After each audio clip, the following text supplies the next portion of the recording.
Just a few days remain at Keeneland this year, and the Keeneland meet closes up this week. Let's talk about Wednesday racing for April the 26th. I'm looking at the daily racing form past performances.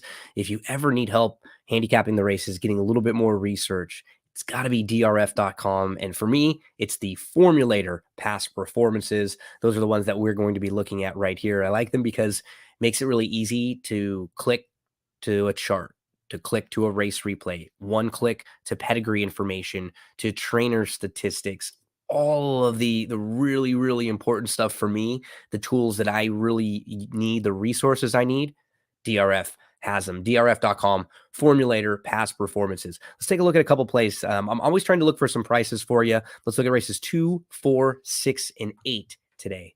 Who do we appreciate? Race number 2, it's a 5.5 furlong turf sprint. It's a maiden special weight, and we have 3-year-olds and up.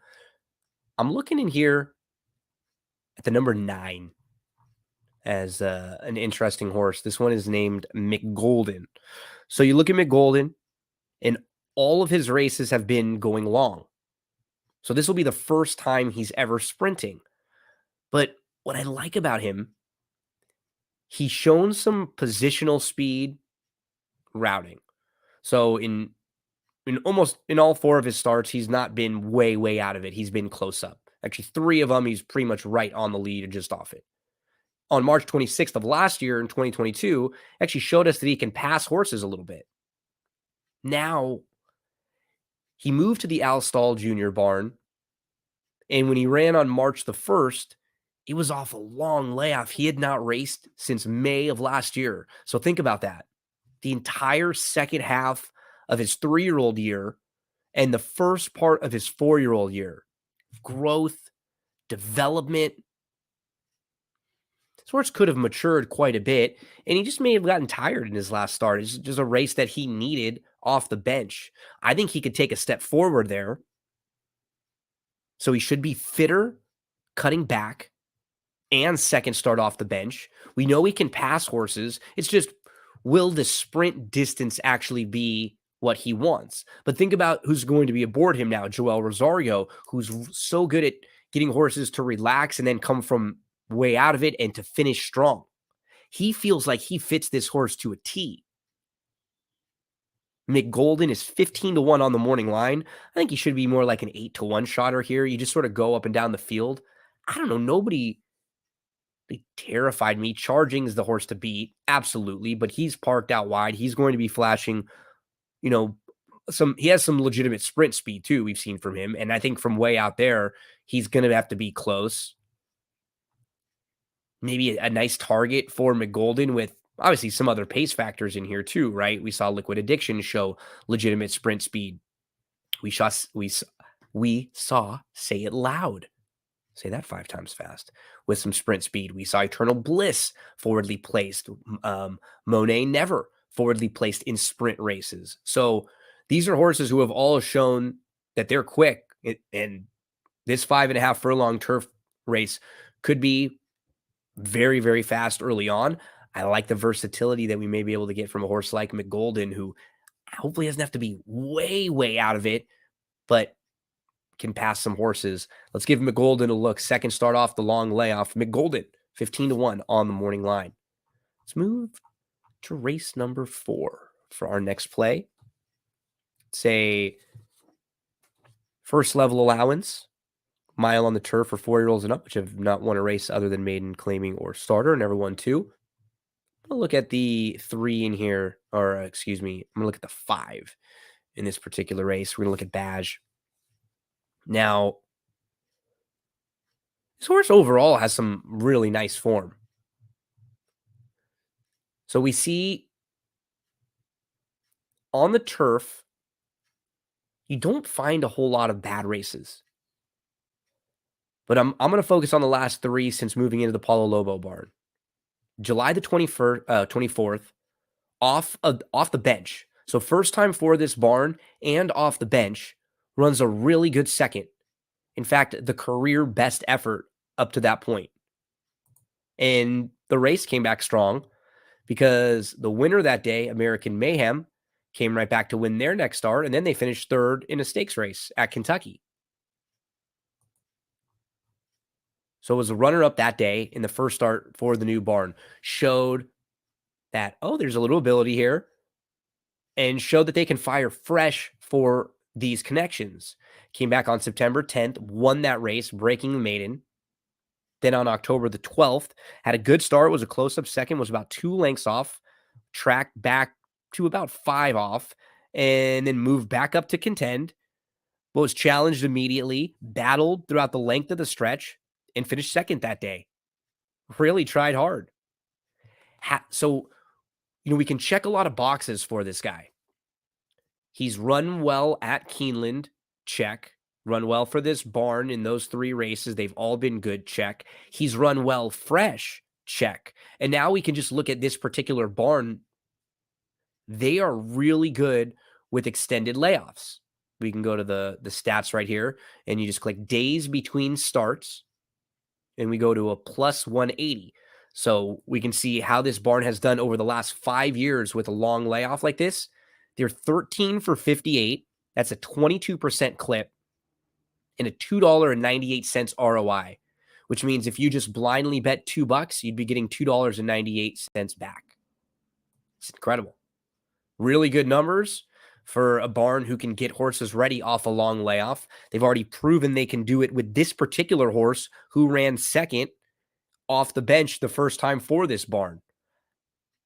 Should be forwardly placed, but doesn't need the lead, can sit just off. That's what I'm hoping. I'm hoping he can sit just off a little bit in here. 8-1 on the morning line. Anything over 5 will be worthy of a win wager there. Let's move to race number 6 for our next play. Keeneland Wednesday. Taking a look at the DRF past performances. I'm going to go to the number 4 in here, well, mainly because there's going to be a heavy favorite to the outside, Bound for Nowhere, who's 2-5 on the morning line. My main concern with the horse that I sort of like, who I think fits well, if you're not playing the heavy favorite, you can make a strong case for, the 4 horse in here, Our Shot. There's just not that much early speed for this type of a race.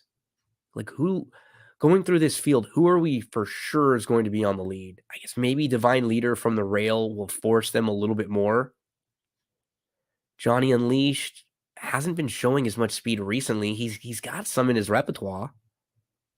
Friar Lawrence, I guess maybe a few of these can be shoved, and maybe these horses from the inside will have to be, and that can help quicken it up a little bit.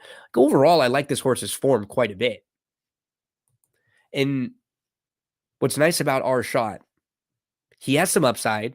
He looks like he's better on the turf than on the dirt. And when he was on the turf and finished 4th, the winner of that race was a horse named Yes I Am Free. This is a multiple graded stakes winning turf sprinter. Just won the Gulfstream Park Turf Sprint, has won that race multiple times. So he's faced tough company, Our Shot. He was right behind this runner, not even beating the length. So if you look at his last 2 races, actually, that's the January 19th race, the March 3rd race. There was another next out winner here, but it was actually the race prior to that, way back in March of 2022, where there were 3 next out winners. He was also behind a horse named Runnin' Son of a Gun, who's a graded stakes winner. In Center Mid Maddie came back to win their next start. Alaver came back to win their next start. Talented Man came back to win their next start. So exiting some really live races. The turf form, very good. And now we'll go 3rd start off the long layoff. He just needs a little bit of help up front because he's not that fast early. Hopefully a few of these drawn down to the inside will try to show some of the speed they once had. That from the outside, Bound for Nowhere should be right there forwardly placed. And hopefully that can be enough to set it up for the 4 Our Shot. We won around 5-1 or so on Our Shot. And we move to the 8th race. Final on Wednesday. It's a 1.5-mile turf race. I don't know who's getting the lead in here. That's why I'm going to the 3 by process of elimination, Bravo Kitten. I don't think it's the 1. I don't think it's the 2, Miss Yearwood. I don't think it's the 4, who I guess has some races where they've tried to show a little bit of speed. The 5 is not fast. The 6 is not fast. 7 is not fast. The 8 is not fast early. The 9 is not fast early. So I'm coming back to the 3, Bravo Kitten, who tracked at Gulfstream Park and won on the turf last time out, who's shown a little positional speed recently, and who's also run well at Keeneland. Even last year, coming from way off the pace in 2022, didn't run poorly. Actually, this April 28th race is the one that I like the most because she was not far out of it. She was 4-1 that day. She sat pretty close. They went a mile in 3/16. They'll be going a little farther here. And it's the aggressive rider with Luis Saez aboard. I hope he just gets aggressive, drawn down towards the inside, tries to get out front, slows things down. Bravo Kitten. See if Luis can steal it on the front end to close out the card. Bravo Kitten has some very fine turf form that would fit with this group and looks to have a pace advantage in a race where there's just no early speed at all. And if they're aggressive, if they're urged a little bit, Bravo Kitten, this 4-year-old filly, might be tough to run down on the front end. There's a look at Keeneland Wednesday, a couple plays for me. Best of luck to all of you. Remember drf.com for your plays. Formulator is what we were looking at right here. DRF, Daily Racing Form, for everything you need in the world of horse racing. Good luck on Wednesday.